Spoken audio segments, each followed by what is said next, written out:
ጽናት ድራማ ተለቀቀ ክፍል 201።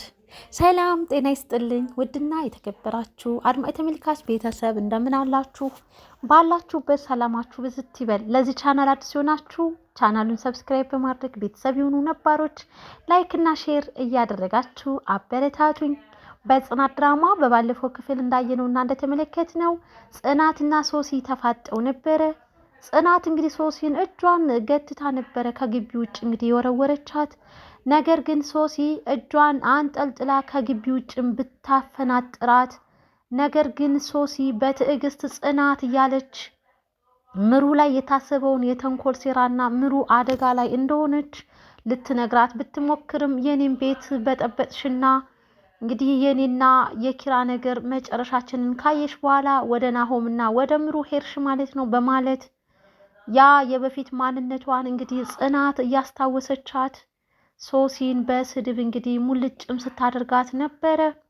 ሶሲ በትዕግስት እባክሽን እኔ የበፊቱ ማንነቴ አሁን ላይ የለም፣ እምልሽን ስሚ፣ ጓደኛሽን እንዳታጫት እያለች እንግዲህ ሶሲ ብትለምናትም ጽናት እንግዲህ አሻፈረኝ ብላ ምንም ልትሰማትም አልፈለገችም። ጭራሽ በጥፊ መታታለች። ሶሲ ትዕግስቷ አለቀና ያ ጽናት በጥፊ የመታቻትን ሶሲን በድጋሚ ጽናትን በጥፊ አጠናብራት፣ አንቺ ድሮም እንግዲህ ይህ የድስት ፍቅፋቂ የደፈነውን ጭንቅላትሽን እያለች እንግዲህ ሶሲም መናገር ያለባትን ነገር ተናገረቻት ማለት ነው። ጽናትም ያው በጥፊ መታት፣ ያው የመታቻትን ጥፊ ሶሲም በጥፊ መልሳላታለች።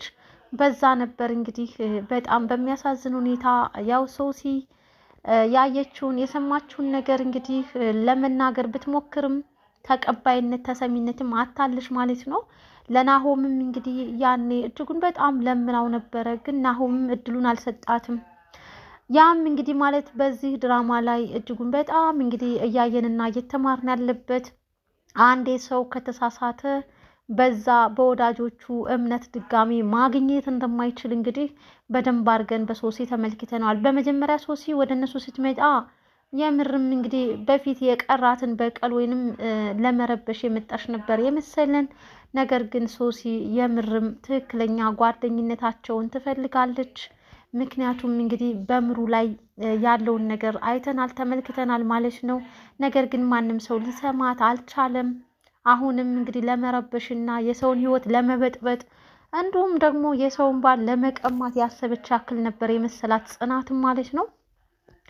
ጽናት እንግዲህ ሳሎን ቁጭ ብላ ተክዛ በጣም ተናዳ ነበር ኒና ያገኘቻት። ምን ሆነሽ ነው ጽዬ? ምን ሆነሽ ነው? ፊትሽ እኮ ቀልቷል፣ አብጧል፣ ማን ያናደደሽ ብትላትም ለመደበቅና ለመሸፋፉን ብትሞክርም ነገር ግን ኒና ደግሞ የጀመረችውን ነገር ወይንም ያየችውን የተጠራጠረችውን ነገር እስከ ጥግ ካላየች አይሳካላትምና ያው በስተመጨረሻም ሶሲ መታ እንዳናደደቻት ትነግራታለች ማለት ነው፣ በሚገርምና በሚያሳዝን ሁኔታ። እናም ጽናት እንግዲህ ወደ ስራ ቦታ ወደ ኪራ ጋር ሊሂድ በማለትም ኒናም አይ እኔም በቃ ፀሐይ መቶኛል፣ ደክሞኛል፣ ልረፍ ልተኛ ስትልም ኒናም እንግዲህ ወደ ቤት ለማረፍ ስትሞክር ጽናትም እንግዲህ ወደ ስራ ቦታ ወደ ኪራ ጋር ነበረ ያመራችሁ ማለት ነው።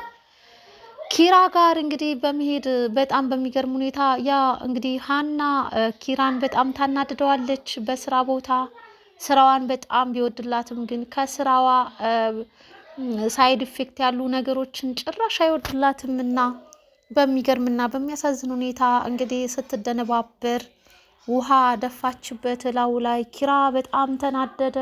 እንዲሁም ደግሞ ያው የስራ ወረቀቶችም ስለነበሩ የጨረታ ወረቀት ላይ እኮ ነው ውሃ የደፋሽው፣ ወረቀቱስ ልብሴስ እያለ ኪራ በጣም ተናዶ በቃ እኔ ችግር የለውም ልብስንም ማስተካከዬ እመልስልካለሁ፣ ወረቀቱንም አዳርቀዋለሁ በማለት እንግዲህ የለበሰውን ልብስ እንግዲህ አውልቆ ሲሰጣት ጽናት እነሱ ጋር ደረሰች። ያው ጽናት እንግዲህ በሚገርም ሁኔታ በሀናና በኪራ በኩል የምትደርስባቸው ቅጽበቶች እጅጉን በጣም ያናድዳሉምና ጽናት በጣም ተናዳም ተመልክተናታል ማለት ነው።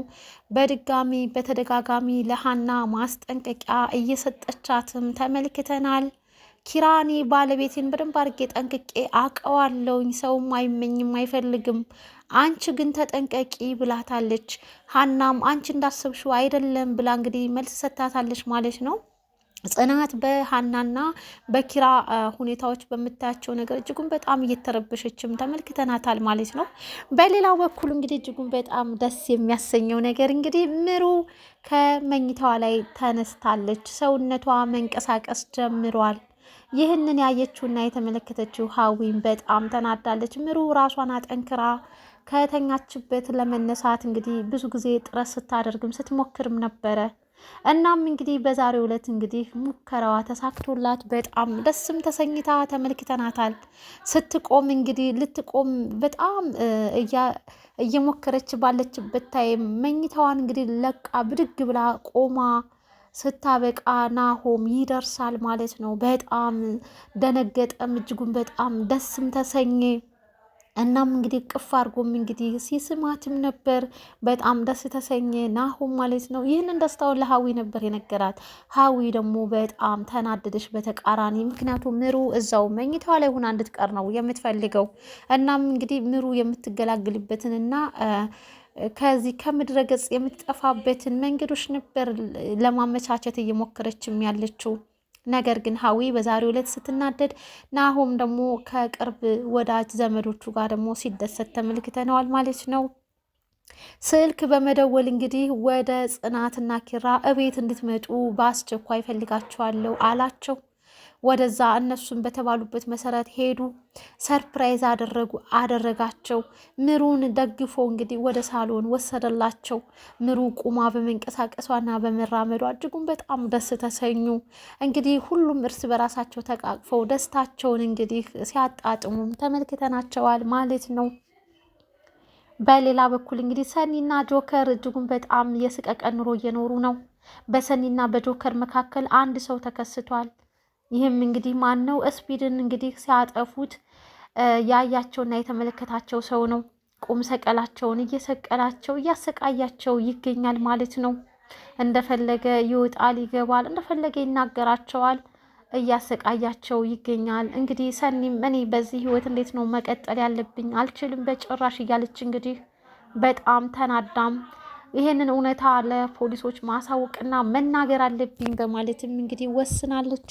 ጆከር በፍጹም እንደዚህ ልታደርጊ አይገባም ብሏል። ጭራሽ እንግዲህ ጆከር እና ሰኒን ለማጣላት ይሄው ሊገልሽ ነበር። ያው ጓደኛውን ስለከዳ አሁን ላይ ጆከር ጥሩ ስም የለውም።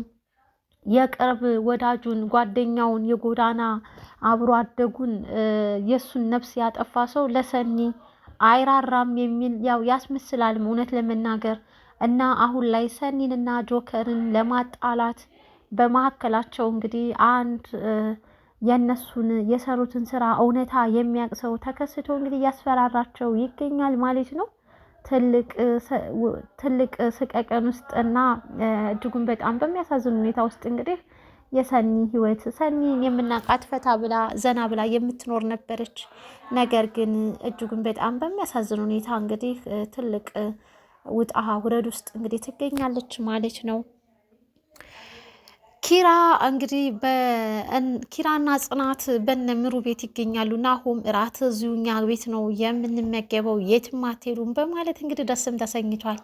ሀዊን እንግዲህ ያው ያዛታል። እንግዲህ ሶሲ ስለ ሀዊ ማስጠንቀቂያ ሰጥታታለች ለጽናት ማለት ነው። ጽናትም ያው እንግዲህ ጥሩ አስተዋይ ሰው ናትና ናሆም ሀዊን በሚጠራበት ሰዓት እንግዲህ ስራ ዟት ወደ መኝታ ክላሳቸው ስትገባ በጣም ተናዳ እየተንጨረጨረች ነበረ። ጽናት ያንን እንግዲህ ፎከስ አድርጋለች። ከኋላዋ ተከትላ ምንድን ነው ያንጨረጨረሽ? ምንድን ነው የተናደርሽ ትመስያለሽ? በማለትም ጠየቀቻት። አረ በጭራሽን ያልተናደርኩኝም በማለትም ሀዊ ነገራቶቹን ለማቀዝቀዝ ሞክራለች። ጽናት እንግዲህ ስለተነገራት ያው ትጠነቀቅና ትከታተላታለች። ሲቀጥል ደግሞ ምሩም አሁን ላይ ስለቆመችና ስለተንቀሳቀሰች መጻፍም ትችላለች፣ በጽሁፍ ማስረዳትም ትችላለች ማለት ነው ሁኔታዎችን። ያው አንደበቷ አሁን ላይ አይናገርም። ሆኖም ግን ናሆም እጅጉን በጣም ደስ ተሰኝቶ እንግዲህ ተመልክተናል ማለት ነው። ውድና የተከበራችሁ አድማጭ ተመልካች ቤተሰብ የጽናት ድራማ የክፍል 201 ይሄንን ተመልክተናል ማለት ነው።